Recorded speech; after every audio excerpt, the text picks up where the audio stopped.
Hello, मैं Ayushman welcome करता हूं आप सभी का एक न्यू एंड फ्रेश वीडियो के अंदर। आज की वीडियो के अंदर लेके आया हूं कुछ ऐसी लाइंस, कुछ ऐसे स्टेटमेंट्स जो कि हम लोग हिंदी में बोलते हैं लेकिन उन्हें इंग्लिश में किस तरह से ट्रांसलेट करना है आप जानोगे इस वीडियो के अंदर, जो कि आपकी डेली कन्वर्सेशन होती है लेकिन हम उसको यूज़ करते हैं अभी नॉर्मल लैंग्वेज हिंदी के अंदर।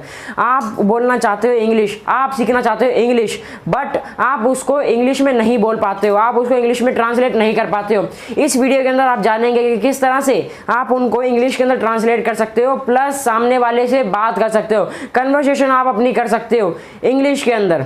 जानना चाहते हो तो इस वीडियो में लास्ट तक बने रहिए, बिकॉज कुछ ऐसी लाइंस जो कि आप ज़रूर से ज़रूर एक आधी तो आप रिलेट ज़रूर से कर पाएंगे और बोलते होंगे लेकिन आप उन्हें इंग्लिश में नहीं कन्वर्ट करते होंगे। तो आज के इस वीडियो के अंदर जानते हैं, चलो वीडियो को स्टार्ट करते हैं। सो फर्स्ट लाइन है हमारे पास, मैं जा रहा हूँ। कहीं पर भी, अगर आप कहीं पर भी जा रहे हो, आप अपने फ्रेंड के पास जा रहे हो या फिर आप स्कूल जा रहे हो या फिर आप ट्यूशन जा रहे हो, wherever you are going, आप कहीं भी जा रहे हो, आप अपने घर पे या फिर आप अपने फ्रेंड के यहाँ से कहीं जा रहे हो तो आप कहते हो कि मैं जा रहा हूँ। इसको इंग्लिश में आप इस तरह से बोल सकते हो, आई एम गोइंग। अभी हम आपको बेसिक्स बता रहे हैं तो ये बेसिक्स सेंटेंसेस है जो कि आप अभी जान रहे हो, लेकिन लास्ट के 3 जो रहेंगे वो थोड़े से हाई लेवल रहेंगे। Are you excited? चलो नेक्स्ट पे चलते हैं। अभी चले गए हम। अब जाने के बाद जब भी हम आते हैं घर पे, हम कहीं से भी अपने घर पर आए तो हम किस तरह से कहते हैं? मैं आ गया हूँ, मैं घर आ गया हूँ। आई एम बैक, उसको आप इंग्लिश में कह सकते हैं आई एम बैक। किस तरह से? आप कहीं से भी ट्यूशन से आए हो या फिर स्कूल से आए हो या फिर आप कहीं से घूम के आए हो, आप घर पर आए हो तो आप कह सकते हो आई एम बैक। अब कई बार हम यूज़ करते हैं कि चलो चलो चलें, चलो यहाँ चले, चलो वहाँ चले, चलो पार्क चलते हैं, चलो स्कूल चलते हैं, चलो ट्यूशन चलते हैं। कहीं भी आप कहीं पर भी ऐसे कहते हैं कि चलो चलते हैं, तो इसके लिए आप यूज़ कर सकते हैं जैसे कि हम कहते हैं कि चलो पार्क चलते हैं, let's go to the park. Simple, let's go to the park. जब भी हम कहते हैं चलो तो वहाँ पर हम यूज़ करते हैं लेट्स। तो किस तरह से बोलेंगे इसको हम? Let's go to the park. इसके बाद कई बार हम ऐसे पूछते हैं, क्या तुमने खाना खा लिया? Did you eat food? Simple, did you eat food? क्या तुमने खाना खा लिया? Did you eat food? आपने खा लिया तो हम बोलते हैं डिड यू ईट फूड। लेकिन अगर वहीं पर ही आपका कोई काम खत्म हो गया तो सामने वाला पूछता है कि आपका काम खत्म हो गया? क्या आपका काम खत्म हो गया? क्या आपने कर लिया? क्या आपने अपना काम पूरा कर लिया? उसको किस तरह से पूछ सकते हैं? उसको हम पूछ सकते हैं हैव यू डन। सिर्फ have you done your work और हैव यू डन, इस तरह से आप क्वेश्चन पूछ सकते हो। क्या आपका काम हो गया? क्या आपका काम पूरा हो गया? या फिर आपने अपना काम पूरा कर लिया है?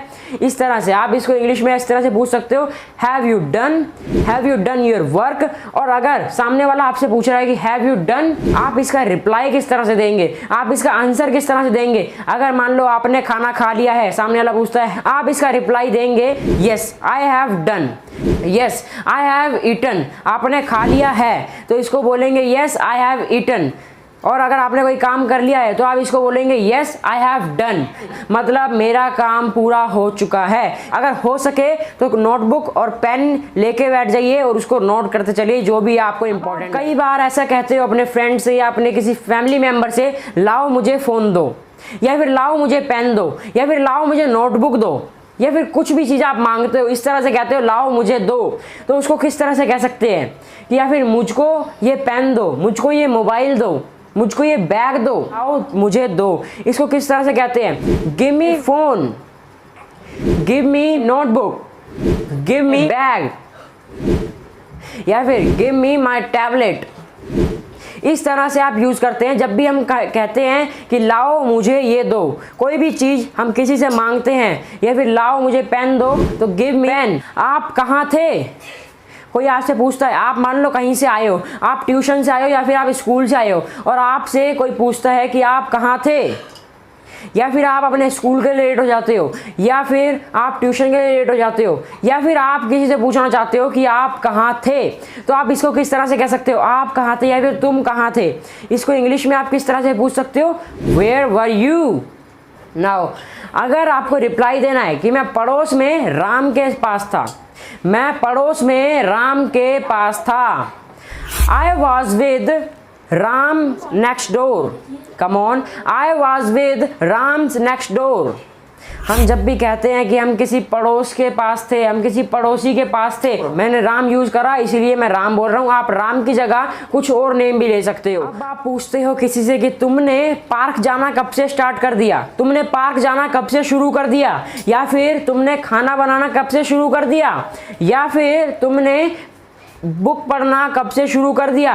जब भी हम यूँ कहते हैं तुमने कब से शुरू कर दिया, उसके लिए हम किस तरह से यूज़ करते हैं। हम बोलते हैं since when did you start going to the park, since when did you start cooking food, since when did you start reading book. Simple, since when did you start, हम स्टार्टिंग में ये लगा देते हैं। सिंपल, हम क्या कहते हैं, since when did you start. जब भी हमें किसी से ये पूछना होता है कि तुमने ये काम कब से स्टार्ट कर दिया है, ये काम तुमने कब से शुरू कर दिया है, हम वहां पर ऑलवेज लगाते हैं since when did you start. अभी आपसे कोई बात कर रहा है और आप खाना खा रहे हैं, आपसे कोई दूसरा बंदा बात कर रहा है, लेकिन आप उसे कहना चाहते हो अभी मैं खाना खा रहा हूं, मैं बाद में बात करता हूं। इसको आप इंग्लिश में कैसे कह सकते हैं? क्या बोला मैंने? अभी मैं खाना खा रहा हूं, बाद में बात करता हूं। Simple, now I am having food, talk to you letter.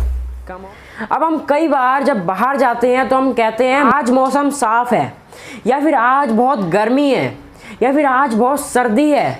हम इस तरह के सेंटेंसेस यूज करते हैं। अगर हमें कहना है कि आज मौसम साफ है तो हम कहेंगे वेदर इज क्लियर टुडे, या फिर today the weather is clear. आज बहुत गर्मी है तो हम कहते हैं इट्स हॉट टुडे। अगर हम कहते हैं कि आज बहुत सर्दी है तो हम कहते हैं इट्स कोल्ड टुडे। सिंपल, ये कुछ सेंटेंसेस जो कि आप अक्सर बोलते हो लेकिन आप हिंदी में बोलते हो। आप चाहते हो इंग्लिश सीखना, आप चाहते हो इंग्लिश स्पीकिंग करना, लेकिन आप इन सेंटेंसेस को इंग्लिश के अंदर ट्रांसलेट नहीं कर पाते हो। बहुत ही ज़्यादा ईजी वे में, जितना मेरे से हो सका उतने ईजी वे में मैंने आपको समझाने की कोशिश करी है। होप करता हूँ कि आपको समझ आ गया होगा, और अब आगे से आप जब भी यूज़ करें, जब भी आप इंग्लिश बोलना चाहो और इन सेंटेंसेस को यूज़ करो तो आप इनको इंग्लिश में ट्रांसलेट ईजिली कर सकते हो। अगर आपको नहीं समझ आया तो आप दोबारा से देख सकते हो, प्लस कॉपी और पेन लेके बैठ के उनको साथ के साथ राइट डाउन करते चलो, नोट डाउन करते चलो, ताकि आपको कभी भी कोई भी डाउट होए तो आप तुरंत वहां से चेक कर सकें। आज के लिए इतना ही, मिलते हैं फिर किसी नेक्स्ट वीडियो में नई एनर्जी के साथ। Till the time take care and improve yourself.